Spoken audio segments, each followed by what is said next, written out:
Good evening. I'm back with Genesis chapter 11, the Tower of Babel.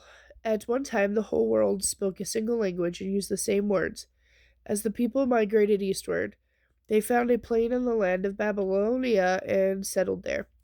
They began to talk about the construction projects. Come, they said, let's make great piles. Why is it blurry?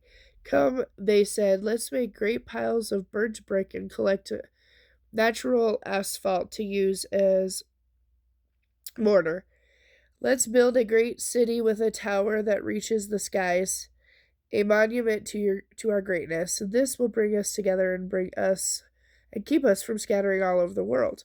But the Lord came down to see the city and the tower the people were building. Look, he said, if they can accomplish this when they've just begun to take advantage of their common language and political unity, just think of what they will do later. Nothing will be impossible for them. Come, let's go down and give them different languages, and then they won't be able to understand each other. In that way, the Lord scattered them all over the earth, and that ended the building of the city. That is why the city was called Babel, because it was there that the Lord confused the people by giving them many languages, thus scattering them across the earth. From Shem to Abram. This is the history of Shem's family. When Shem was 100 years old, his son Arphaxad was born. This happened 2 years after the flood. After the birth of Arphaxad, sorry if I pronounced that wrong, Shem lived another 500 years and had other sons and daughters. When Arphaxad, sorry again, was 35 years old, his son Shelah was born. After the birth of Shelah, Arphaxad lived another 403 years and had other sons and daughters. When Shelah was 30 years old, his son Eber was born, and after the birth of Eber, Shelah lived another 403 years and had other sons and daughters. When Eber was 34 years old, his son Peleg was born. After the birth of Peleg, Eber lived another 430 years and had other sons and daughters. When Peleg was 30 years old, his son Reu was born. After the birth of Reu, Peleg lived another 209 years and had other sons and daughters. When Reu was 32 years old, his son Serug was born. After the birth of Serug, Reu lived another 207 years and had other sons and daughters. When Serug was 30 years old, his son Nahor was born. After the birth of Nahor, Serug, however you pronounce it, I apologize, lived another 200 years and had other sons and daughters. When Nahor was 29 years old, his son Terah was born. After the birth of Terah, Nahor lived another 119 years and had other sons and daughters.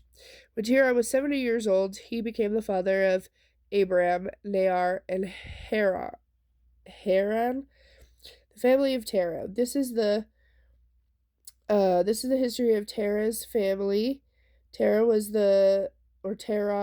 however you pronounce that, was the father of Abram, Nahor, and Haran. Haran had a son named Lot. Oh, there's Lot. But while Haran was still young, he died in Ur of the Chaldeans, the place of his birth.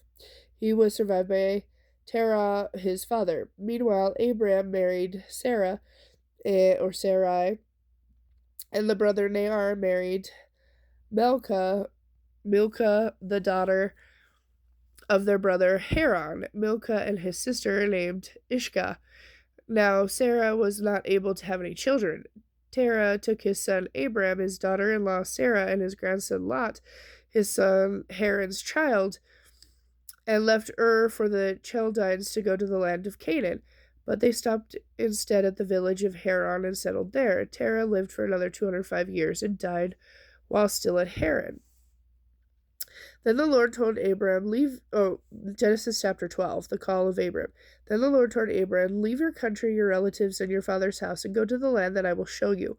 I will cause you to become the father of a great nation, and I will bless you and make you famous, and I will make you a blessing to others.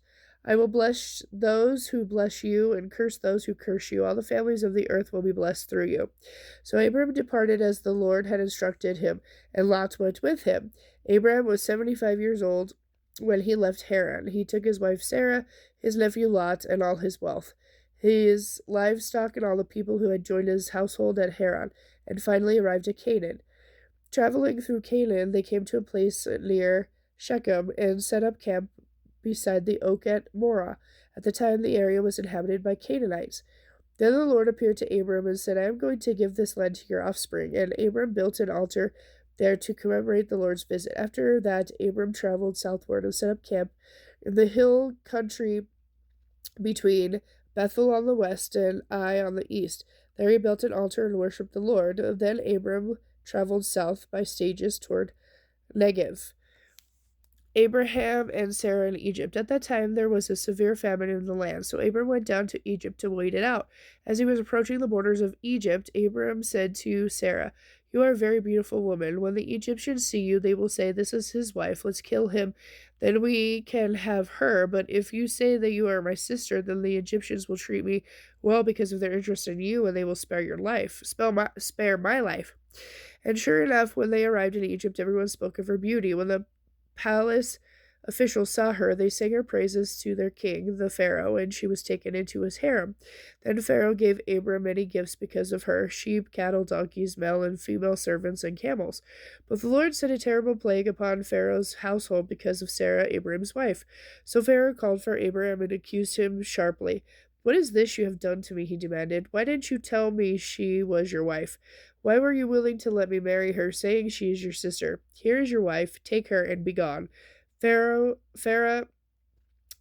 then sent them out of the country under armed escort, Abram and his wife with all their household and belongings. Okay, and later, tomorrow I'll be back with Genesis chapter 13.